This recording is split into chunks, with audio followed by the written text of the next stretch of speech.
Hello, my friends. Today, I want to share something difficult, something many older Americans whisper about, but rarely say out loud. It's the truth about working in your 70s and 80s, not because you want to stay active, but because you have no choice. And as someone who's lived long enough to see friends lose everything, I hope this reaches somebody before it's too late. This isn't just a story. It's a heartfelt plea to open our eyes to the realities facing so many. You might know someone like Harold. At 84, he drives Uber at night. He once told me, "I wonder if there are any other guys my age still doing this." And the sad truth is, there are plenty, just like him, trying to make ends meet. Or Maria, 82, who shakes her head every time she clocks in at the local grocery store. She whispers, "I should have retired 20 years ago, but I didn't plan for a future I thought would take care of itself." Her words echo a common regret. These aren't stories of laziness or recklessness.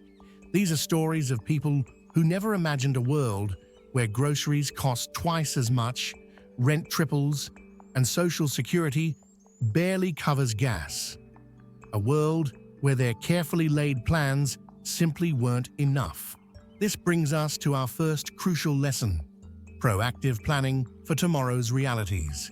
It's about looking beyond today and truly envisioning the economic landscape of your later years. Many of us grew up with a different economic playbook. We were told to save, to invest, to trust the system. But the game has changed, and the rules are constantly evolving. We can't rely on assumptions from decades past. Remember Leonard, who knew what poverty tasted like and never wanted to feel it again. He understood that if you fall once in old age, you fall hard. The margin for error shrinks dramatically. Many of our parents and grandparents were free spirits, musicians, dreamers, living in the moment. Back then, nobody warned them that living for today could become a nightmare when tomorrow finally arrives with its own set of demands. The lesson here isn't to regret the past, but to learn from it. It's about recognizing that while spontaneity is wonderful, a foundation of foresight is essential to protect that freedom later in life. Our second lesson is about cultivating a robust financial safety net. Life has a cruel way of taking everything back, and often it's not due to poor choices, but unforeseen circumstances beyond our control. Most didn't retire because they couldn't.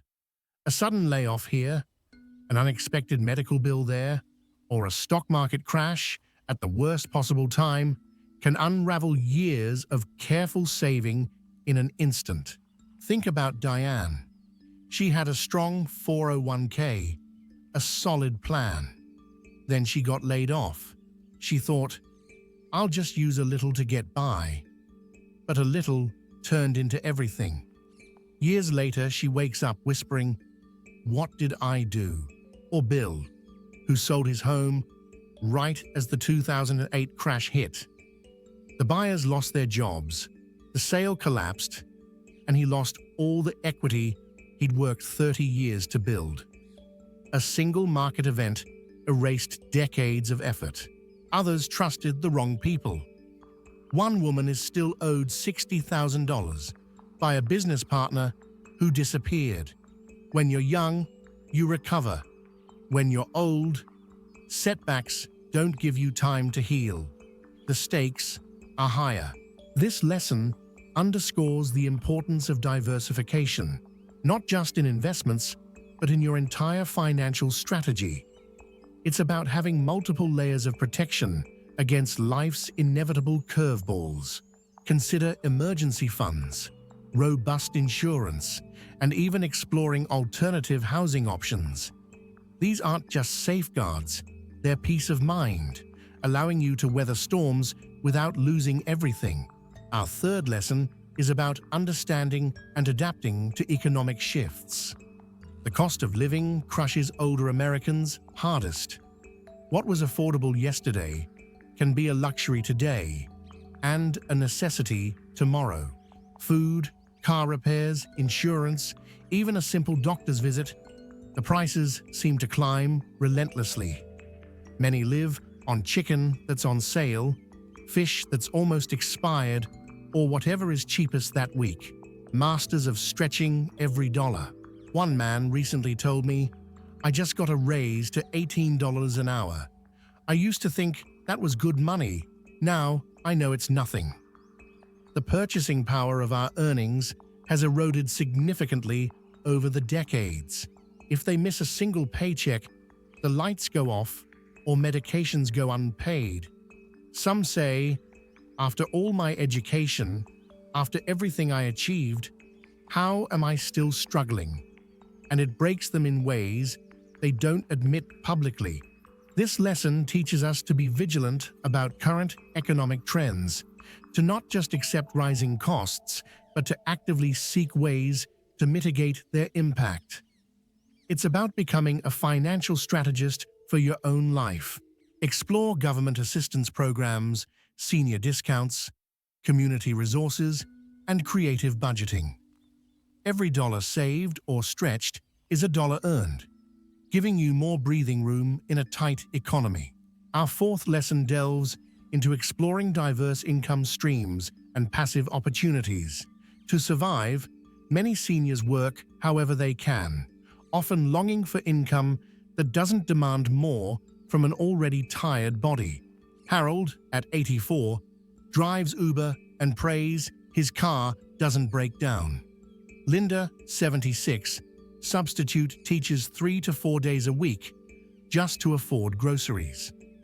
Robert, 72, works as an administrative assistant because Social Security barely covers his house payment. And Joanne, at 80, works as a life coach and counselor, not just to keep her mind sharp, but to keep her bills paid. These are not luxuries. They are necessities to simply breathe and maintain dignity. Many wish they had passive income, something, anything, that didn't require trading more hours from a body that's already tired. The dream of true retirement often feels out of reach for them. This lesson encourages you to think creatively about supplemental income. Can you monetize a hobby, explore online opportunities, invest in dividend stocks or rental properties if your circumstances allow? Even small, consistent streams of passive income can make a significant difference. They provide a buffer, a sense of security, and the freedom to choose how you spend your time, rather than being forced to work. Finally, our fifth lesson: sustaining purpose and value in later life. Beyond the financial struggle, there's the emotional toll. The hardest part, for many, is feeling invisible. Age discrimination is real. Some tell me, "No one looks at me. No one thinks I can still do the job." I interview and never hear back. At 80, most companies won't even pretend to consider you. That loneliness, that feeling of being ignored, hurts more than the physical work itself. It chips away at one's self-worth, making the struggle not just about money, but about dignity. Yet, amidst this, some older Americans admit they don't know what they'd do if they stopped working. Work keeps their mind sharp. It gets them out of the house. It gives them a reason to wake up. As one man said, "How much golf can one person play? Work gives me purpose. And honestly, it's my little pipeline to money when I really need it." This duality is a complex reality for many. This lesson isn't about glorifying endless work, but about finding purpose and connection, whether through paid employment, volunteering, or community engagement. It's about staying vital and visible. Before you leave this video, I want you to ask yourself something important, whether you're younger or older. If you're younger, are you truly preparing for a future where prices never stop rising and life throws unexpected challenges? And if you're older, Do you ever feel like you're one bad month away from losing control? These are not easy questions, but they are vital ones for our peace of mind and security. Your story might help someone else feel less alone in a world that keeps getting harder for people our age. Share your thoughts, your wisdom, your experiences in the comments below. Let's build a community of support and shared understanding. And if you want more real conversations about aging in America, the kind most people whisper about but rarely say out loud, then stay with me. We still have so much more to talk about, so many truths to uncover together. Thank you for being here, for listening, and for being part of this important conversation. Your voice matters, and together we can navigate the complexities of aging with wisdom and resilience.